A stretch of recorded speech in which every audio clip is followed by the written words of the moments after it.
Hello అండి. అందరూ ఎలా ఉన్నారు? Welcome to at Rajesh home. ఈరోజు రెసిపీ వచ్చేసి నువ్వుల చెక్క. ఇది ఎలా తయారు చేసుకోవాలో చూపిస్తాను.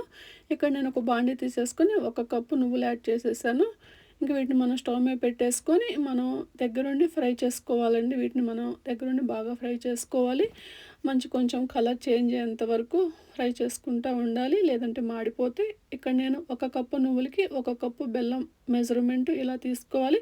ఇలా తీసుకుంటేనే బాగా వస్తుంది నువ్వుల చెక్క. నేను అలా తీసేసుకున్నాను.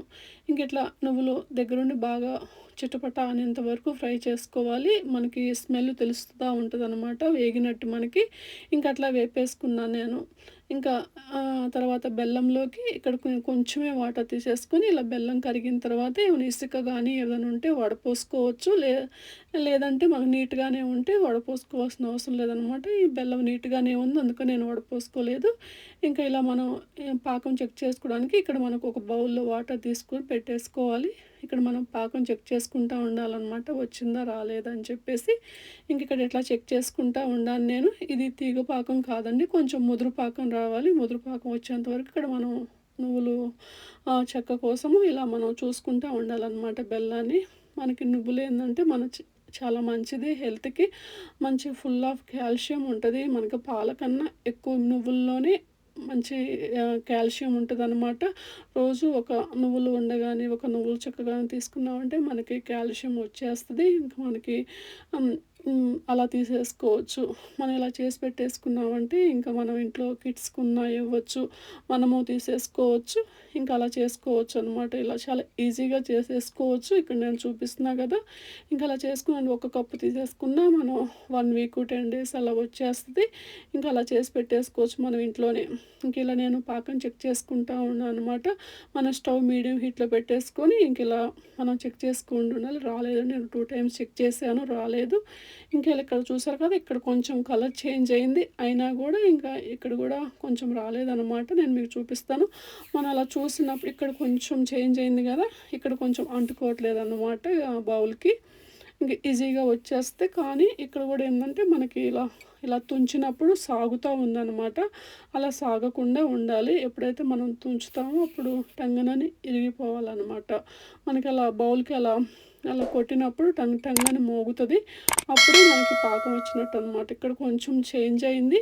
కాతే ఇక్కడ మీకు చూపిస్తున్నా చూడండి ఇలా సాగుతుంది. ఇలా నేను తుంచినప్పుడు ఇలా సాగుతుంది చూస్తున్నారు గదా! ఇంకా అలా మళ్ళీ దీన్ని మనం పాకంలో వేసేసుకొని ఇంకలా తిప్పుకుంటా ఉండాలనమాట. మనకెప్పుడైతే పాకము కలర్ చేంజ్ అవుతదో ఇంక కొంచెం డార్క్ ముదురు కలర్‌లోకొచ్చేస్తది. ఇంకప్పుడు మనకు పాకం దగ్గరకొచ్చేస్తుంది అన్నట్టు గుర్తనమాట.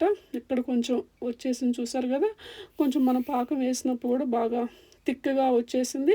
అలా థిక్‌గా ఉన్నప్పుడు మనకి పాకము రెడీ అవుతుంది అన్నట్టు గుర్తనమాట. ఇక్కడ కొట్టేస్తున్నాను నేనక్కడ గిన్నెలోకి.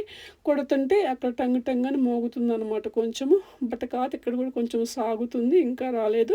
ఇంకోసారి మనం చూసుకోవాలి. ఇంకోసారి బాగా తిప్పుకొని ఇంకా బాగా ఇంకొంచెం డార్క్ కలర్‌లోకి మనకి పాకం ముదిరినప్పుడు ఇంక మనకొచ్చేసినట్టనమాట. ఇంకిక్కడ నేను ఇంకోసారి మళ్ళీ చెక్ చేస్తున్నాను. ఇంకిక్కడ ఒకసారి కొంచెం చిక్కగా ఉంది చూసారు గదా! ఇంకా మనకి ఇక్కడ కొంచెం మళ్ళీ చేంజ్ అయిపోయింది. కలర్ అనేది చేంజ్ అయిపోయింది. మనకి బాల్ చేస్తున్నప్పుడు కొంచెం ఉండలాగా కట్టేస్తుంది. మనం అలా కొడుతున్నప్పుడు కూడా ఈజీగా మనకి పట్టుకున్నా మనకి ఈజీగా వచ్చేస్తది. ఇక్కడ కానీ ఇంకొక విషయం అండి. ఇక్కడ మనం పాకం చెక్ చేసేటప్పుడు మ చూసారుగా ఇక్కడ కొంచెం తునిగేసింది. ఈజీగానే తునిగిపోయింది. చూసారు కదా! ఇప్పుడు బాగా నురగలొచ్చేసి ఇక్కడ బాగా థిక్ అయిపోయింది. ఇక్కడ వచ్చేసినాయనమాట. చూసారు కదా! మనం వాటర్‌లో వేసినప్పుడు ఇంకా మనకి ఈజీగా లేసొచ్చేస్తదనమాట. కాతే మనకిక్కడ చెయ్యి కాలుతదండి. చాలా జాగ్రత్తగా చేసుకోవాలి. మనం అలా పాకం 2 చేతులతో చెక్ చేసేటప్పుడు మనకి కాలుతది. ఇంకా మనం అప్పుడు వాటర్‌లో ఇంకోసారి వేసేసేసుకొని మనం అలా చెక్ చేసుకుంటా చూసారా ఇక్కడ ఈజీగా తునిగిపోయిందనమాట. ఇప్పుడు ఇంకిలా వచ్చేసినట్టు నేను కాతే ఇంకోసారి ఇంకెలా ఉంటదని చెప్పేసి ఇంకోసారి కూడా చెక్ చేసేస్తున్నాను. చూసారు కదా! ఇలా బాగా ముదిరిపోయిందనమాట. ముదురు కలర్‌లోకొచ్చేసింది పాకము. ఇక్కడ వాటర్‌లో వేసినప్పుడు చూసారు కదా! అబ్జర్వ్ చేశారు కదా! ఇలా బాగా థిక్‌గా పడేసింది. పడిపోయింది కదా! థిక్‌గా ఉందనమాట పాకం. అప్పుడు ఇంక మనకొచ్చినట్టు. ఇక కొట్టేస్తుంటే బాల్ అలా టంగ్ టంగ్ అని మోగుతుందనమాట. ఇంక నేను మీకు చూపిస్తున్నాను బాగా తునిగిపోతుంది. చూసారు కదా! ఇలా తునిగిపోయిందనమాట. అలా మనం 2 టైమ్స్ అలా చెక్ చేసి అగో చూసారు కదా! అలా ఈజీగా తునిగిపోయింది. ఇప్పుడు మనం తీసేసుకోవచ్చు. ఇప్పుడు నేను దీంట్లోకి నెయ్యి యాడ్ చేసేసుకున్నాను. నెయ్యి మనకి మంచి ఫ్లేవర్ వస్తది. నెయ్యి యాడ్ చేసుకున్నాను. చూసారా బాగా డార్క్ కలర్‌లోకి వచ్చేసింది పాకం. ఇప్పుడు నేను దీంట్లోకి నువ్వులు యాడ్ చేసేసుకున్నాను. నువ్వులు యాడ్ చేసేసుకొని మనం బాగా ఫాస్ట్‌గా కలిపేసుకోవాలి. ఇంక ఈలోపు మనం షీట్‌కి నేను ముందే ఇలా ఆయిల్ అప్లై చేసేసి నెయ్యి రాసి పెట్టేసుకున్నానండి. ఇంక చపాతీ కర్రకి కూడా నెయ్యి రాసి పెట్టేసుకున్నాను. మనం చపాతీ కర్రతో ఇలా మనం ఫ్లాట్‌గా చేయటానికి బాగా ఈజీగా వచ్చేస్తది. ఇలా కలిపేసుకున్న తర్వాత ఫాస్ట్‌గా ఇంక మనం తీసుకెళ్ళి ఇంక మనం ఆ షీట్ మీద పెట్టేసుకోవాలి. ఇంకా షీట్ మీద మొత్తం పెట్టేసుకొని ఇంక మనం చపాతీ కర్రతో ఇంకా అలా మనం మొత్తం ఒత్తేసుకోవాలి.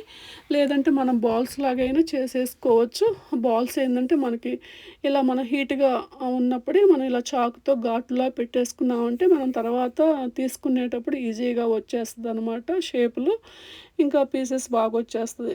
లేదంటే మనం ఇలా బాల్స్‌లా కూడా చేసేసుకోవచ్చు. మనకి బాల్స్ చేసేటప్పుడు చెయ్యి చాలా కాలుతదండి. ఇంకా మనకు కొంచెం బేర్ చేయగలము అంటే ఇట్లా బాల్స్‌లా కూడా చేసేసుకోవచ్చు. లేదంటే ఇలా షీట్ మీద వేసేసుకుంటే మనం ఇలా నువ్వులు చెక్కలాగా చేసేసుకోవచ్చనమాట.